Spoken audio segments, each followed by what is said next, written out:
Good afternoon, everyone. How many of you have seen this before? Pepsi Max. By the way, KVR, I'm not from Pepsi. I'm not promoting Pepsi as well. Alright? But I think the ad connects two things to us. Consumers and corporates together with an experience. With an experience using augmented reality and artificial intelligence. It was done in 2014 in the UK. And we are in 2018. So imagine how much of evolution has already taken place in the last 4 years. It's just an example of what is in store for us. Alright? So, in order to keep a little bit of energy up, can I request you guys to just stand up for a minute? Quickly, stretch. We're going to have next 20 minutes of, stretch. You can punch your friend next to you gently with the stress ball, not with your fist. That's right. Okay, a little bit more. You can throw the ball across as well if you want. Okay, not at me. After the session, if you didn't like it, you can throw. Okay, alright, good. Thank you guys. Have a seat.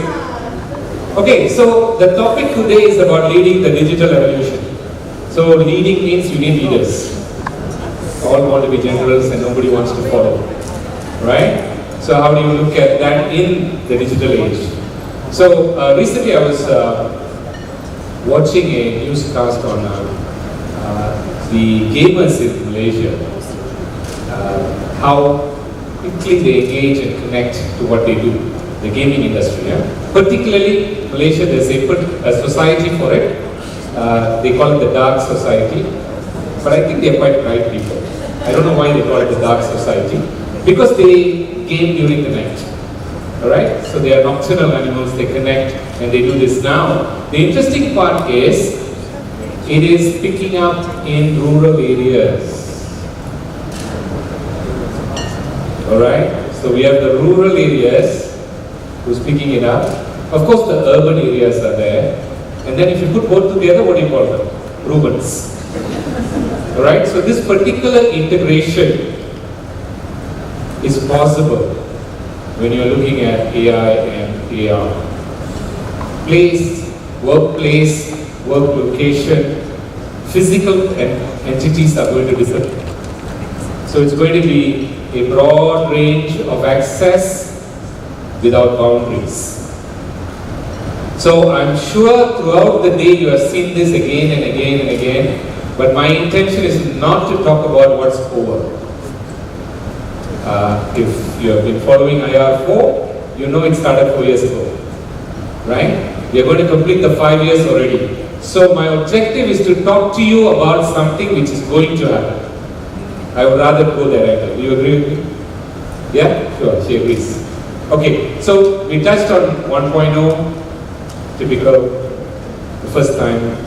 We started to find, invented the wheel. Then we went into 2.0. Ford helps us to speed up a little bit. I'm just giving you the relative factors around it. 3.0, for the first time we started using the gadgets, equipments. 4.0, we started to connect using the gadgets. Is that all? You wait till you hear the next one. But before we go to the next phase, I just wanted to touch on reality. So this was a survey done across the IR. The question was in terms of readiness. So if you look at, just pay attention to the blue bar. So the blue bar actually indicates where we are at in terms of Asia Pac. So lack of confidence in the future. I think 20% has the lowest confidence in both areas in this group. Okay? How executives see themselves? How do they see themselves as compared to their peers in other regions? Alright? So you're talking about executives see themselves as highly capable to act as stewards or support, but they do not have the will to move forward. You look at the will, preparedness wise, they are behind. Am I right? If you notice on your right hand side, you will see the bar at 10%. In terms of acceptance of autonomous technologies, most of them are adoptive. That means they agree. that it is going to replace, but again, I think there's a bit of fear factor here. Earlier panels did talk about it. Is it really going to replace all workers? Not necessarily, it's a myth. It is going to probably make an impact on the new workforce. Alright? And of course, those existing workforce as well. And we will later see up there. And how is it going to happen? Which are the industries that is going to have an impact? But before that, I promised you the next one. So we talked about 1, 2, 3, and 4. You forgot about 5. So recently, in the last 4 to 8 weeks, Tuna has been talking about this 5.0. Have you noticed? Alright, so basically, it is an adoptive model that has been used in Japan. It is correlating back to 1, 2, 3, and 4. In different terminologies, hunting society or farming society or industrial society or information society. And of course, the new 5.0 is super smart society. So the world is now heading, and by the way, just to let you know, it's 1 year since 5.0 started. And we are still in IR 4.0 in the last year, by the way. So we have a gap. We have a gap to catch up, and the gap to catch up is 4 years plus another year which we have missed in 5.0. So where would you want to start if you had a choice as a leader? If you are leading the evolution, would you start from there, or would you go to the past and clear 4 years and come back by the time 5.0 will be over and 6.0 will be starting? This is a question, I will leave it to you. So, what is this mega transition about?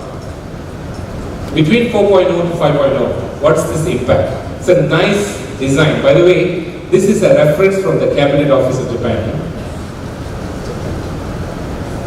Okay, between 4.0, how are we connecting using the physical space and evolving using the artificial intelligence space. By the way, artificial intelligence is a nice sexy word for machine language.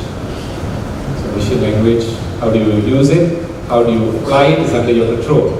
And of course now it's catalyzed by robotics and other areas that RPAs and conversations are going on. But in reality, keep it simple, it is using tools, intelligent tools, to make work more effective and efficient.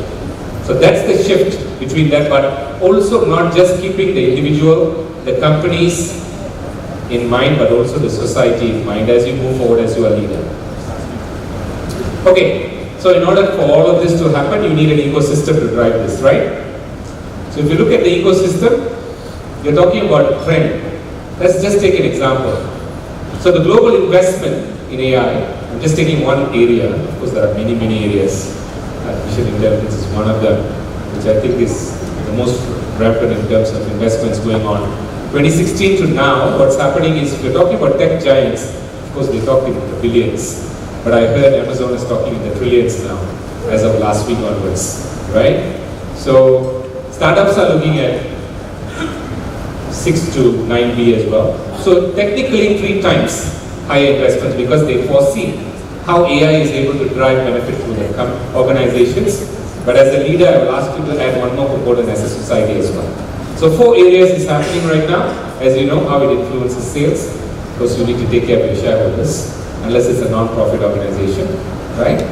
Then you're talking about boosting efficiency in operations, engaging the customer, and generating data. Big data, huh? Alright, so which are the companies that is adopting? And who are the type of companies? We're talking about high AI adoption is basically in telco. I think I have my colleagues here from telco, automotive side, financial industry. I would have put financial industry on the top, but again, they are all in the same group. Medium AI adoption is retail. Of course, with e-commerce, I think this can go up a little bit faster. Media industry and consumer product side. Lower AI adoption in education, healthcare, and travel, which also means there's an opportunity. I mean, you really want to go to a place, right? You don't want to see a video of Machu Picchu. No impact as being in Machu Picchu, right? Right? So that's reality. But again, how it's going to evolve in the future, we need to keep that in mind. So what are the type of characteristics of AI adopters? Of course, digital maturity, scale, business scale hubs makes you drive that. Multiple technologies, they're able to test, fail fast if possible. Of course, you have to have management support. But if you have an archaic management group, then you're going to be behind. But interestingly, they seem to be more profitable, being conservative sometimes. All right? And then you have focus on growth. So people who want to save more rather than invest, of course. It's a mixed bag of activities going on. And of course, as part of the core activities. So these are the 6 characteristics of what we see in those organizations who have adopted AI. And some of them of you are in this room as well. All right? Okay, now let me just talk about AI in terms of business and consumer side. Okay, I'm just, this data and materials are available for you, but I just want to highlight a couple of things. Number one, you can see a majority, more than half of the folks, both executives who believe that when you leverage AI for your organization, affordable levels, you're talking about helping people and technology work more effectively. The decision makers are also agreeing to the same. So you're going hand in hand with both. So there is a strategic business advantage, and the question is, how much of it are you ready to put out for? And is it really expensive? And maybe the ones in this room on the AI side can answer that question. So again, organizations can make the decision and make investments. How about the people in your organizations? Are they able to consider that it's easy to work with an AI tool? Just imagine this, huh? You get a Monday morning, you connect to US, an AI manager connects to you, right? A robot goes through a set of questions with you, clarifications, which I think humans also do. Where generally they ask the same set of questions, and then you respond to it, and they give you a rating back, whether you are in the right track or not. Would you be in that kind of world, where you work with someone you already don't see anyway, right? Most of the time. Work remotely, but working with a machine who can go through a set of questions. So when you call a telco today, who answers first? Machine. All the telcos? But why is it when you are a premium customer, a human being answers? More faster? More caring? More emotional quotient? More empathetic? Allows you that, can I help you first, rather than asking the question and you follow. Difference between the McDonald's style and going and ordering in a 5-star hotel, where they choose to offer you what you want, there, take it or leave it. Pay first before you take it. Not the kind of comparison that's happening. But again, trending wise, what you're seeing is there would be more acceptance if it meant they are going to reduce unnecessary workload. You see the logic behind it. More and more people will accept it when it removes administrative activities repetitive activities that can be reduced. So that's been the motivator for employees. I'm sure those of you who are hiring thousands and thousands of employees will find it beneficial when they are able to take up their task and probably do it better as well. So I know one of you in this room, and I saw you doing a demo for me with the chatbot, and it was realistic to see how quickly it can do in 1 minute what a human being can take, probably 3 hours to complete, and how accurate they are. Okay, so in the next 5 years, no intention to scare anybody, but what type of roles may be replaced by AI activities?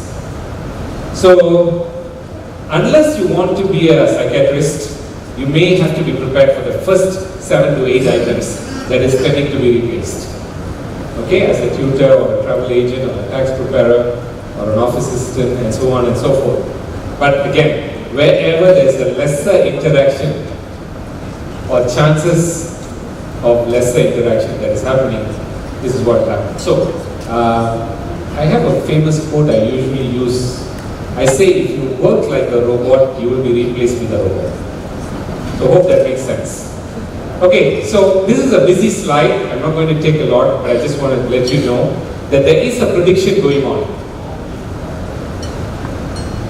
Okay, AI is creating new job roles, but just to take note, more than 500,000 jobs will be created over the next 3 years. 500,000. But again, I must also tell you, there will be some which will be removed. Alright? I'm trying to play as realistic as possible because there's a chance that more and more of those type of roles which is non-specialized or administrative, which may be the first target. And if you see the trending on this side, clearly indicates to you which are the ones that would be impacted the most versus the least. Okay, so I thought I might take you through some examples. Alright, so anyone from Amazon? Okay.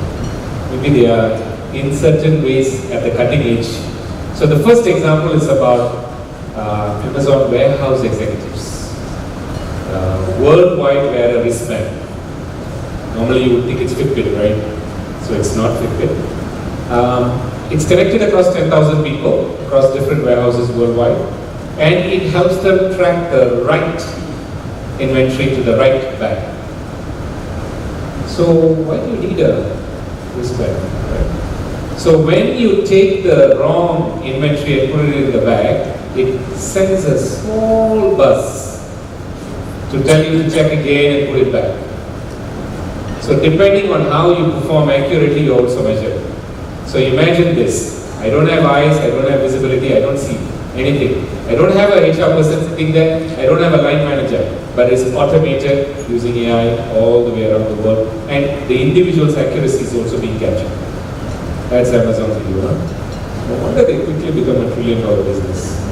So next one, Humanize. Humanize is about, you see the smart gentleman there who's wearing a tag. So the tag has got a chip. No intention to police anybody, but it allows the person to walk in the office layout organization.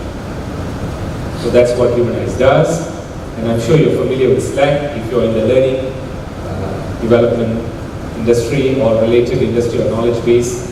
Slack allows you to track, it's an app which allows you to track historically all conversations, discussions, knowledge-based items that has happened in your organization securely. Which means, should somebody move from this organization to another organization, you can trace back any form of conversation that you have had or you have learned that's kept as a knowledge management system. The last one is Cognito. Again, I need to talk to my telco friends again. So when you're taking calls, of course, after the robot goes away, you talk to a person, and then the person responds to you with some responses, clarifications, and then what Cognito does is it tracks the empathetic score by choice of words that the person is using when you're asking or answering particular clarification, an issue, right? And ensures that gives the person a rating in terms of emotional responses, emotion-based responses. So just giving an example on some of these tools that is being used to apply, how AI tools are being used. Okay, so we are familiar with the digitization that's happening there, but in reality sometimes what happens in the movies are happening in real life as well. So if you see police in China are now expanding facial recognition glasses.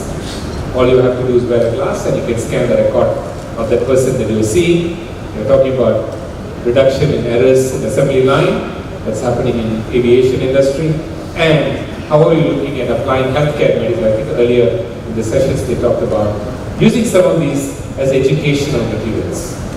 Rather than working on cadavers, we're talking about simulated artificial intelligence as well. So looking at technology as an enabler, this feedback between the CEOs and HR organizations, how much is the acceptance rate in using cognitive computing at work? You will notice, I think HR executives are a bit more conservative. The CEOs are a little bit more aggressive, that they believe the cognitive computing can drive significant value for the people. Alright? So I'd like you to take just a note on the transformation skills.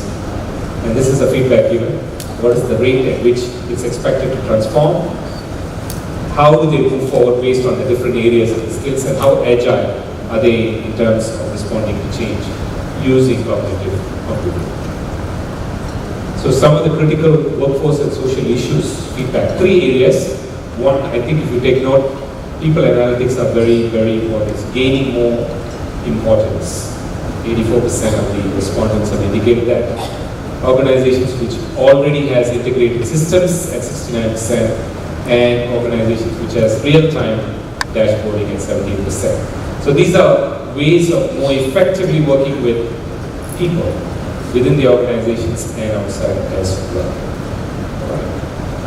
Okay, so just to recap, in terms of digital transformation that's happening around the world, putting smart technology to work, driving the digital leadership, that's the main area of the topic that we're looking for, but also making sure that you're building the digital intelligence within the organization. I'm not saying it's a separate area that needs attention, but most people, just because you can use social media doesn't mean you're digitally savvy. You need to have equipped certain knowledge which allows you to make safe decisions, accurate business decisions, and risk-effective decisions as well. Building a right culture becomes key throughout the company, and managing a steady rate of ROI. Because most organizations look at projects. If you're looking at projects where you're investing, especially when it relates to any digital technologies, people are absolutely focused on it. Alright, so with that, thank you very much. Happy to answer any questions.